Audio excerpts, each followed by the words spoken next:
Hey, Mike, the marketing medic here, and I got my YouTube approval, which means I can now go live on my phone. So I'm at Cliffside here, my Cliffside cabin office, but I get to be outside, where again it's just a little bit prettier. So today I'm continuing my review and explanation and how you can implement Dr. Robert Cialdini's influence. And today I'm going to be talking about reciprocation. Okay, reciprocation. That's when you give and ye shall receive. All right. And here's the thing. Here's why reciprocation works. Everything that Cialdini talks about, all of these different principles, there's a reason for it. The reason is that it betters society. Okay, and that with reciprocation, with this reciprocation law uh, wired into our brains, again, it just makes for a better society, right? So if I give something and I don't necessarily expect something in return, but at the same time, you kind of do, right? I'm going to be more willing to give, right? People are going to be more willing to give if they think that's going to come back to them. Okay. So let me give you a few examples of how reciprocation works in the real world. One of the best examples is Amway. Amway, they're a multi-level marketing network marketing company, and they sell a whole bunch of products. And what they found is that their sales increased dramatically when they created something called their bug bags. Okay, so what they would do is they would have this bag or this package full of all of their materials, all of their products. They would have their cleaning products and a whole soaps and different things. And what they would do is they would leave that product bag, that bug bag, with a friend. They say, and the friend would say, "Hey, you know what? Here's this bug bag. I don't know if they called it a bug bag. That's what they called it internally. But here's this bag full of products. Try it out. Just try it out. There's absolutely no obligation to buy a single thing, but just try out the stuff. And if you like it, maybe you might want to buy some stuff. But again, absolutely no obligation." And once they started dropping these bug bags, sales for Amway went through the roof. That is their number one way of making sales. Now you could say that, well, they're buying the product because they like the product, and that is definitely a part of it. But at the same time, there's also that influence. There's also that feeling that you really, she gave me those stuff. She kind of trusts me with her stuff, and yeah, I should probably buy something, right? You feel a little bit obligated. All right. Another example that there was a test done is a guy selling raffle tickets. Okay, so Bob's selling raffle tickets, and he would ask somebody to buy some raffle tickets, right? And sometimes he'd sell some, and sometimes he wouldn't. But then what he tried was Bob would go to his friends. He'd be talking to him for a while. He's like, "Oh, just a second. I'm a little bit thirsty. I'm just gonna grab a drink. I'll come right back." All right. So he'd go and he'd come back with two Cokes, and he would give one Coke to the person he was talking to. Then after he gave them the Coke, he gave them something for free. He was nice to them. Then he would say, "Hey, oh, by the way, I'm selling these raffle tickets." And his sales of raffle tickets, I think it was like 4.6 times increase of sales just because he gave that Coke. Okay. And what was cool about that is you think about the value of the Coke. The Coke is worth what, like 25 cents, 50 cents maybe. But what he was selling was these raffle tickets, so which were like $5 a pop. And so he was getting a much better favor in return for what he initially provided. Okay. So he was giving like a 50-cent soft drink, and in exchange, he made like many dollars back in response. Okay.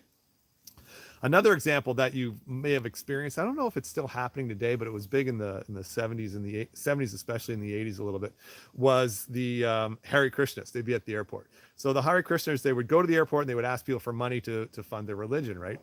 And they weren't getting any money. And that's when they came into the idea of giving something away for free first. And so they would give a flower, right? Here's a flower. And they found that people who accepted the flower then felt obligated to give a donation.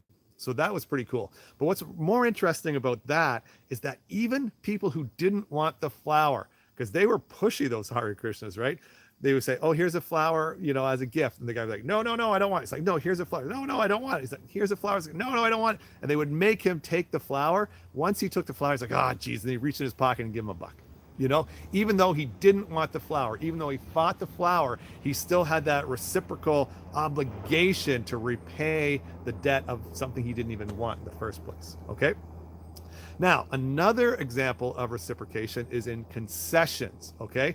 And that's when I concede something to you. If I concede something to you, then then you're going to feel that you need to concede something to me. Okay.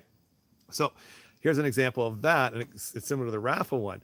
So Boy Scouts are going out and they're selling cookies. Okay, they're going out and selling cookies. And they're selling cookies. They're doing okay because who doesn't like cookies, right? But then they tried another tactic. This tactic was to invite people to attend a Boy Scout circus. Okay, so they'd be invited to attend a Boy Scout circus, and most people didn't want to attend the circus. So like, oh, and the circus was $5. The ticket for the circus was $5. Then they were asked to, okay, well, if you don't want the circus, maybe you'd be interested in buying some cookies from me. They're only $1 a box. And so what would happen there is, because the Boy Scout conceded that loss of a sale in the circus tickets, then the prospect felt that necessary to concede to the Boy Scout in the form of buying the cookies. But here's the thing: this concession actually ties back into what I talked about in the last video, the perceptual contrast, because I went from a $5 offer, the circus tickets, to $1 or $2 for the cookies. Okay, so then it was a downgrade. So they're still getting something, but they're having to give up less. But the main reason that worked was because of the reciprocation law. Because again, they conceded. He conceded. The Boy Scout conceded to the buyer, and so the buyer felt, obligated to buy something after that. Another example, again, we're going back to the 70s, is in Happy Days and Laverne and Shirley and Perry Marshall, I think. Perry Marshall? I don't know. The guy who wrote those shows. At the time, Happy Days and Laverne and Shirley were both cutting edge sitcoms, right? They were addressing stuff. They were, I think Fonzie like kissed a black girl or something along those lines, something huge like that, right? And so they're really cutting edge. And what Marshall was having trouble with is he was having trouble getting a lot of his ideas approved by the producers. And so what he would do is that he would go and he would present them with things that he didn't really want to prove. He would love it if they could, but he knew they would be rejected. Okay. So, so let's say, I'm going to make up this example because I don't remember the example that I read in the book, but let's say Perry Marshall, or the Marshall, if it's Marshall, whoever the writer is, the writer wants, Fonzie to kiss a black girl. That's what he wants. He loved Fonzie to kiss a black girl on TV for the first time ever. But what he did, he would go to and that's huge, right? So you go to the producer, like, yeah, I want Fonzie to kiss a black girl. They'd probably say, no, no one's ready to see that yet, right? So instead, what he would do is he'd like, okay, I want Fonzie to kiss Potsy on the lips. And they're like, no, homosexuality on TV, we can't have that. That would be crazy. Okay, well, then maybe we could have Fonzie in a three-way. No, something along those lines. And so then once they've conceded, once they've denied him and Marshall has conceded those points, then he could say, okay, well, what about if we just have Fonzie kiss a black woman? That'd be okay, right? And then they would say, well, yeah, okay, because since Fonzie had conceded his first request, then the producers felt obligated to concede for theirs, right? So again, there's an example of the perceptual contrast working, because he asked for a lot and then he got something less. But again, it was mostly tied back into that feeling of reciprocation and obligation. Okay, now let's get on to the segment of the show where I talk about how I've been how it's been used against me. Okay, so we live out in the middle of nowhere, right? And we're on a well. And what happened was I got a call from somebody who was going to test our water for free. It's like, and they're going to come right to our house. I don't have to do anything. They're going to come in and test our water for free. And I'm like, oh, that would be awesome, because I don't know how good my well water is. It tastes great, but I don't know, right? So sure enough, these guys show up, super nice guys, very friendly, and they test my water and they show me that it's actually a little bit hard, right? And then they run that my water through this filter that they have, and it comes out super soft, like there's hardly any minerals, and we've got this little tester. And they actually left the tester behind. And you know what? They're like, so we've got this system, we can install this system for you. It's only like, $2,000. Like, ooh, that's a lot of money. But I'm like, I really think I should have this, because they've demonstrated how hard my water is and how I should probably get it fixed. And it also had a UV filter. And since we serve water to our wedding guests and runners and different things, I thought we should probably make sure we have this really good water. So I was like, yeah, this is something I need. And because these guys did all the work to come out to my house and, do this test for me, I thought I should probably buy from them. That was me and my reciprocation brain. And that's what most people do. But luckily, I'm a little bit savvier than that. So I went online and I did a search for what they were selling, and I literally got it for like almost 8 times cheaper. I think I ended up paying like $350 for my system instead of a couple $1,000s. But still, the reciprocation click word was working in my brain. I thought I should probably buy from these guys because they did all that work on my house.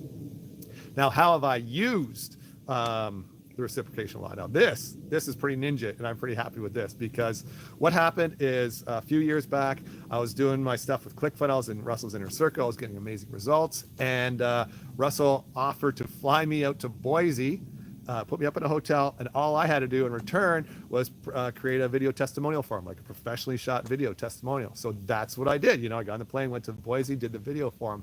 But you know what I did? As soon as I walked away from the camera after doing my endorsement for him, I said, hey, Russell, I just did a testimonial for you. Would you be interested in doing a testimonial for me? And that's how I got Russell Brunson to do a professionally filmed testimonial for me. I was able, because he did it right in front of the same camera that I used, right? And so that worked. Had I just asked Russell, had I called Russell, hey Russell, could you do a testimonial for me? He'd probably say yes, and then he probably just wouldn't, right? And then because that worked so well, I did exactly the same thing with Todd Brown. If you see my Todd Brown testimonial, same thing. I was at a conference with Todd, and he's like, hey Mike, we're doing testimonials up in a room. Would you mind just missing this one little lecture and coming up and doing a testimonial for me? I'm like, sure, Todd, I'd love to do that for you. So same thing, left the talk that I was at, and I went upstairs, went to the room with Todd, did the testimonial for him, walked away from the camera. I'm like, hey, was that good? He's like, oh, that was awesome. That's going to help me so much. I'm like, oh, that's so good. Maybe you could help me. Would you mind doing a testimonial for me? And he's like, yeah, sure. Like, what's he going to say there? You can't say no, right? I just did you this favor. How could you possibly say no to something like that, right? So those are the examples in my life. Now, how can we use this online? All right. Now, the first thing I want you to remember is that if you're trying to sell online, especially if you're just new to the game, you want to be able to sell. Everybody wants to sell when they're asleep, right? That's the golden dream of online sales, is that, you wake up in the morning, you see all these sales in your inbox, and that's really cool. But before you can sell when you're asleep, you need to be able to sell when you're awake. Okay. So one of the best strategies for selling, especially high ticket offer, is not trying to have it fully automated. Fully automated is awesome. Again, that's what we all aspire to. But before you get there, it's best to sell to people one-on-one. Okay. So you can still do the webinar, but instead of just asking them to buy at the end of the webinar, you can offer a free strategy session. Okay. So by offering a free strategy session, it has to be legit. Okay. It can't be a sales call, because I've been on those before when I've been offered a free strategy session, and all they do is they start selling me on their stuff. But there's been a couple times when I've gone to the free strategy session and the person's like, okay, Mike, what is your business? What are you doing? What are you trying to do? What do you have in place? All the questions. And then they would give me a solid recommendation for what I could do to improve my business. And of course, a lot of what they're recommending was beyond my skill set, right?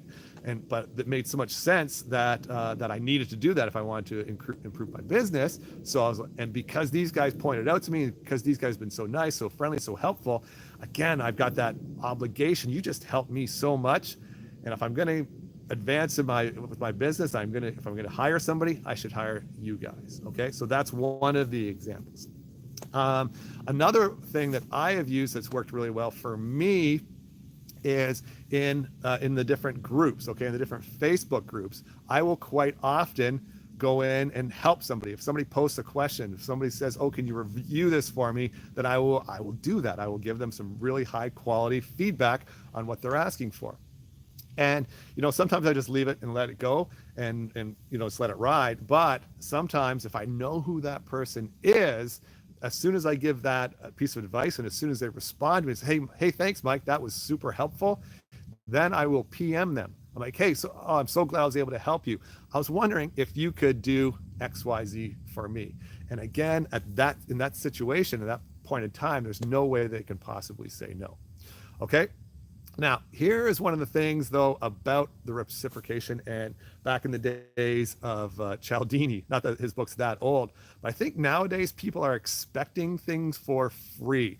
So I'm not saying free doesn't work. I was talking to my buddy Rory yesterday about this, and free still works, but not necessarily in the same way that it used to. Okay, and here's the reason.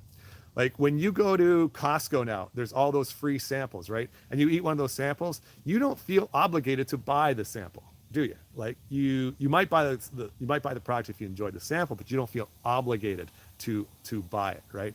And it's the same thing now. I think in the early days when we were having these free offers, we were like, oh man, he just gave me this a ton of value. I should probably, buy something from him now. We don't feel that anymore. Now we feel that you owe me something for free, and I don't know where that came from.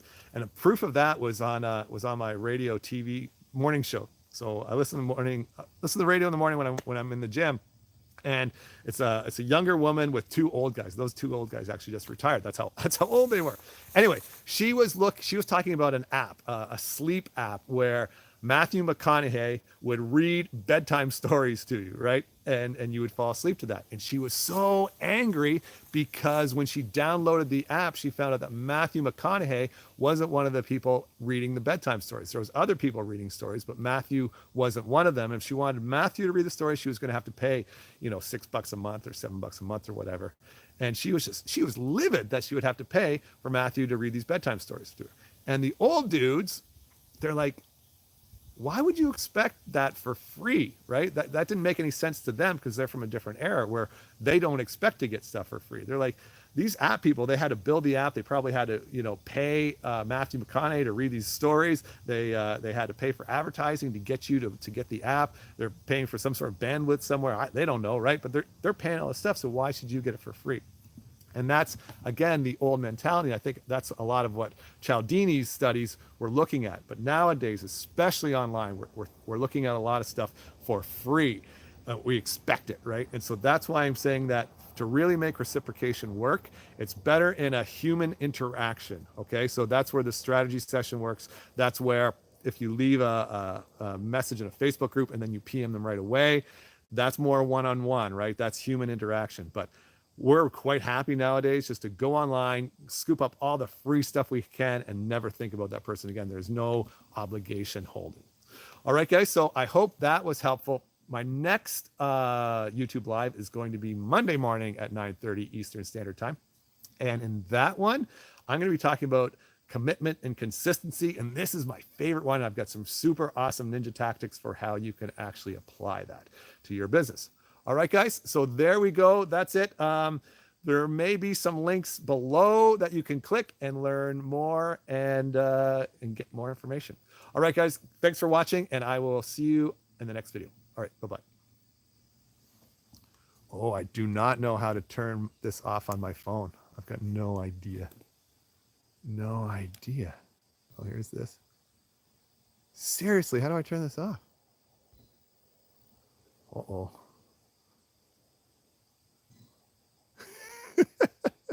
You guys can click off now. I'm not going to be saying any more of any value. I'm just going to try to figure out how to turn off my live. Oh, there's an X. Are you sure that you want to stop streaming? Yes. There we go. I got it. Figured it out. See ya.